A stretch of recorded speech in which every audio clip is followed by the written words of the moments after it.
రేవంత్ రెడ్డికి సంబంధించింది 100 రోజుల ప్రణాళిక మొదలుపెట్టాడు. ప్రజాపాలన ప్రగతి ప్రణాళిక సక్సెస్ కావడంలో ఎవరి పాత్ర ముఖ్యం? సీఎం రేవంత్ రెడ్డిది, కలెక్టర్లది, ప్రజాప్రతినిధులది. తెలియదు అనే వాళ్ళు 18% ఉన్నారు. జనరల్గా తెలియదు అనేటోళ్ళు మనకు 3%, 2%, 1% ఉండేటోళ్ళు. ఈ తెలియదురా బాబు అనేటోళ్ళు 18% ఉన్నారు. ఎందుకంటే జనాలకు కూడా అర్థం కావట్లేదు, అమ్మ దీన్ని ఎవరు సక్సెస్ చేయాలి. ఎందుకు అని అంటే మన ముఖ్యమంత్రి మీటింగ్ పెట్టి నేను 100 రోజుల ప్రణాళిక పెడుతున్నా, ఈ సక్సెస్ చేయాల్సిన బాధ్యత మొత్తం మీదే కలెక్టర్లు. మీరు కనుక సక్సెస్ చేయకపోతే మీ చెమడాలు ఒళ్ళుస్తాను, మీ తోలు తీస్తాను. ఈ వణికిస్తే నిజంగానే మరి గజ్జున వణికిరు. జనాలు ఏమనుకుంటారు? ఈ ప్రజాపాలన ప్రగతి ప్రణాళిక సక్సెస్ కావడానికి నిజంగా కలెక్టర్లదేనా బాధ్యత?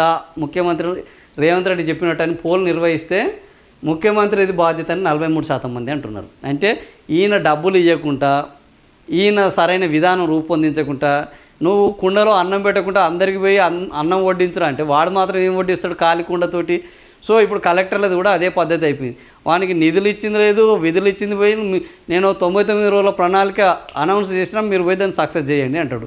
ఆ 99 రోజుల ప్రణాళికకు నిధులే ఉన్నాయి. ఆ 99 రోజులకు ఏమేం పనులు చేయాలి, ఎవడెవడు ఇందులో భాగస్వామ్యం కావాలి, ఇందులో లబ్ధిదారులు ఎవడు, ఇందులో ఏంది ఆ అంశాలు, ప్రచార అంశాలు ఏమున్నాయి, ఆ ప్రచార అంశాలను పబ్లిక్లకు తీసుకెళ్లే విధానం ఏంది, ఇవి ఏమీ లేవు. ఏంది గుడ్డెద్దు చేనులో పడ్డట్టు నేను 100 రోజుల ప్రణాళిక అన్నాను, ఇది జనాలకు బ్రహ్మాండంగా తీసుకెళ్ళాలి అంటున్నాడు రేవంత్ రెడ్డి. సో దానికి జనాలు ఇచ్చే అభిప్రాయం ఏంటంటే ఇది సక్సెస్ కావాలన్నా ఫెయిల్ కావాలన్నా రేవంత్ రెడ్డే దానికి బాధ్యత వహించాలి. 43% ఈ సక్సెస్ కారణము రేవంత్ రెడ్డి అంటున్నాడు. ఇక మాకు తెలియదు అంటూ వాళ్ళు ఇది ఈ లొల్లి మాకు అర్థం కావట్లేదురా బాబు అంటున్న వాళ్ళు 18% మంది అంటారు. ప్రజాప్రతినిధులు 9%. వాస్తవానికి ప్రజాప్రతినిధులు ఉండాలి. ఏదైనా సక్సెస్ కావాలంటే అందులో ప్రజాప్రతినిధుల భాగస్వామ్యం ఉండాలి.